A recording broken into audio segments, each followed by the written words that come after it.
Shivam agro Marathi YouTube चॅनलमध्ये मी शैलेश तुमचं सहर्ष स्वागत करतो. मित्रांनो, मी नेहमी शेतीपूरक व्यवसाय आणि बंदिस्त शेळीपालन असेल, बंदिस्त मेंढी पालन असेल आणि पशुपालकांना उपयुक्त ठरतील असे व्हिडिओ बनवत असतो.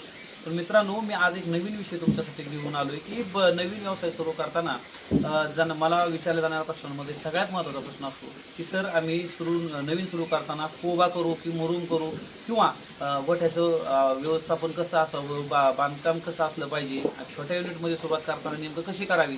तर त्यासाठी उपयुक्त ठरेल असा छोटासा व्हिडिओ तुमच्यासाठी बनवतोय. नक्की पहा आणि असेच नवनवीन व्हिडिओ पाहण्यासाठी आपल्या चॅनलला सबस्क्राईब करायला विसरू नका आणि व्हिडिओ आवडला तर लाईक करा आणि इतर पशुपालकांपर्यंत पाठवायला विसरू नका. तर मित्रांनो, मला विचारल्या जाणाऱ्या अनेक प्रश्नांमध्ये सगळ्यात महत्त्वाचा प्रश्न असतो नवीन व्यवसाय सुरू करताना किंवा शेळीपालन किंवा मेंढीपालन नवीन सुरू करताना की सर, आम्ही खाली कोबा करू की मुरुम ठेवू किंवा कशा पद्धतीने खाली असावं.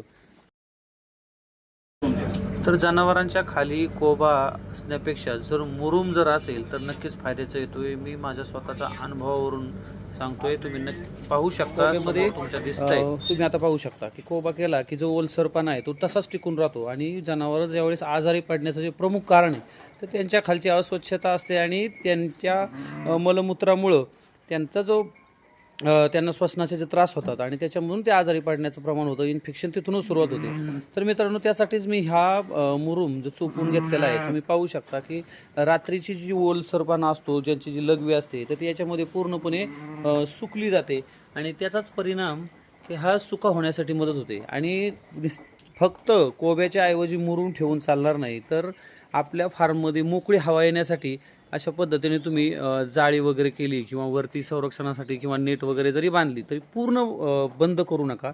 ही हवा खाली लागली पाहिजे.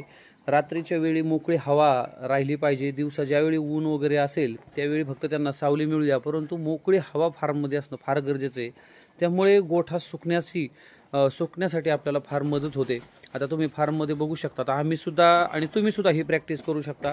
ज्या ठिकाणी काही ठिकाणी त्यांच्या पायांमध्ये खुरांमुळे त्यांना उकरण्याची सवय असते, ते जिथं उदसलं गेलं आहे त्या ठिकाणी तुम्ही जे प्यायला पाणी ठेवलं आहे ते पाणी बदलताना आपण काय करतो, ते जे पाणी बदलायचं आहे ते शिल्लक पाणी आहे, त्याच्यामध्ये काळी कचरा पडला आहे किंवा त्याचे लेंडे वगैरे पडले असतील तर ते पाणी आपण ज्या ठिकाणी उदसलं त्या ठिकाणी टाकून त्याला असं चेपून घ्यायचं. दररोज ही प्रॅक्टिस जर असेल तर तुमचं ज्या ठिकाणी मेंढ्या बसतायत त्या ठिकाणी कधीच कचरा वगैरे तुम्हाला साचणार नाही किंवा खड्डे वगैरे जास्त होणार नाहीत. जिथं तुम्हाला थोडाफार वाटेल त्या ठिकाणी लगेच तुम्ही ती दुरुस्ती करून घ्यायची. आणि लेंड्या गोळा केल्यानंतर त्यासुद्धा अगदी तुम्ही शेतात ज्यावेळी जनावरांना चारा आणायला जाता त्यावेळी तुम्ही हे पोत्यांमध्ये भरून ठेवा आणि ज्यावेळी तुम्ही शेतात जाल त्यावेळेस ह्या लेंड्या आपल्या गाडीवरती किंवा तुमच्या ट्रॅक्टरवरती घेऊन त्यांना शेतामध्ये डायरेक्ट पोच करा. म्हणजे तुम्हाला जे जागेचा अभाव आहे किंवा कमी जागेमुळे जर उकिंडा वेगळा करणं किंवा ह्या गोष्टी शक्य होणार नसतील तर हे सुद्धा आपल्याला याच्यातून एक पर्याय काढता येईल. या अशा पद्धतीने जनावरांना तुम्ही कुटी करून वेगवेगळ्या पद्धतीचा चारा देऊ शकता. याच्यामध्ये बघा, आता तुम्ही जवळून दाखवतो तुम्हाला. याच्यामध्ये सुका कडवा आहे, ऊस आहे ज्याच्यामध्ये 4-5 कांड्या ऊसाला आहेत असा ऊस आहे, ओलं कडवळ आहे. अशा पद्धतीने थोडा सुका चारा आणि थोडा ओला चारा असा आपण त्यांना देतो. चाऱ्या संदर्भामध्ये आपण व्हिडिओ बनवलेला आहे. जनावरांच्या चाऱ्यामध्ये जवळपास आपल्याला 40% अगदी निम्म्या 50% जरी तुम्ही सुका चारा दिला तरी त्यांच्या आरोग्यासाठी चांगलंच आहे.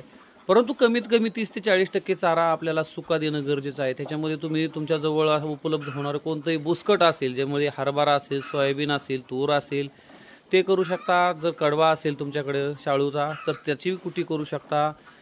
तीसुद्धा त्यांच्या आरोग्यासाठी एकदम उत्तम तुम्हाला दिसते. आता हे फिरिस्ती मेंढ्या जशा पद्धतीने वेगवेगळ्या प्रकारचा चारा खातात तसा यांनासुद्धा वेगळ्या प्रकारचा चारा त्यांच्या आरोग्य चांगलं राहण्यासाठी देणं गरजेचं आहे. आता तुम्ही बघू शकता, हे माझ्या पूर्ण बंदिस्त असणारा फार्म आहे.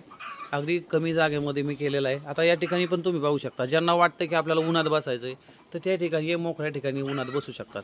आणि ह्या जवळपास आपल्याकडे ज्यावेळेस या लेंड्या वगैरे आपण भरून ठेवतो पोत्यामध्ये आणि ह्याच्या आसपास ज्या उकिडीच्या आसपास ज्या मोकळ्या जागेच्या आसपास ज्या आहेत पडलेल्या त्या आपण तसंच पुढे ढकलून देतो आणि एक ठिकाणी साठवण्याचा प्रयत्न करतो.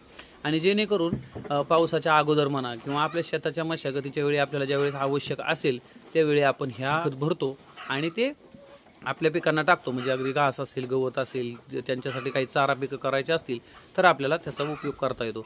आता तुम्ही बघू शकता एकदम साध्या पद्धतीने बनवलेला फार्म आहे. सगळ्यात महत्त्वाचं फार्मवर खर्च जास्त न करता त्यांच्या आरोग्यावरती आणि खाण्यावरती आपल्याला खर्च करावा लागेल. हीच खरी या बंदिस्त शेळीपालन आणि बंदिस्त मेंढीपालनामध्ये आवश्यक असणारी गोष्ट आहे आणि त्याच्यावरच नवीन उद्योजकांनी लक्ष द्यावं.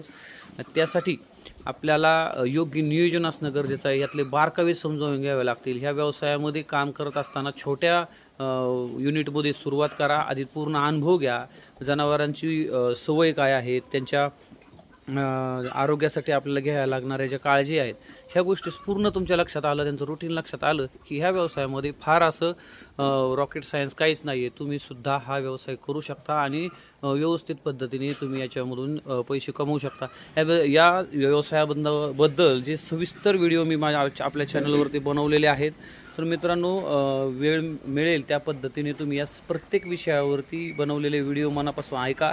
खरंच तुम्हाला जर नवीन व्यवसाय सुरू करायचा असेल तर तुम्हाला आपल्या चॅनलवरती उपयुक्त व्हिडिओ भेटतील आणि ज्याच्या काही प्रतिक्रिया असतील तुमच्या तर मला नक्की कमेंटमध्ये व्यक्त व्हा. त्यांना तुम्हाला उत्तरं. मित्रांनो, तुम्ही जर अशा बंदिस्त शेळीपालन किंवा मेंढीपालनाची सुरुवात केली असेल किंवा तुम्हाला करायची असेल तर नक्कीच तुम्हाला उपयुक्त ठरणारे व्हिडिओ आपल्या चॅनलवरती पाहायला मिळतील. तुम्हाला आवश्यक असलेले मार्गदर्शन करण्याची सुद्धा माझी तयारी आहे. तर व्हिडिओ शेवटपर्यंत पाहिल्याबद्दल मनपूर्वक धन्यवाद मित्रांनो. जय जवान, जय किसान.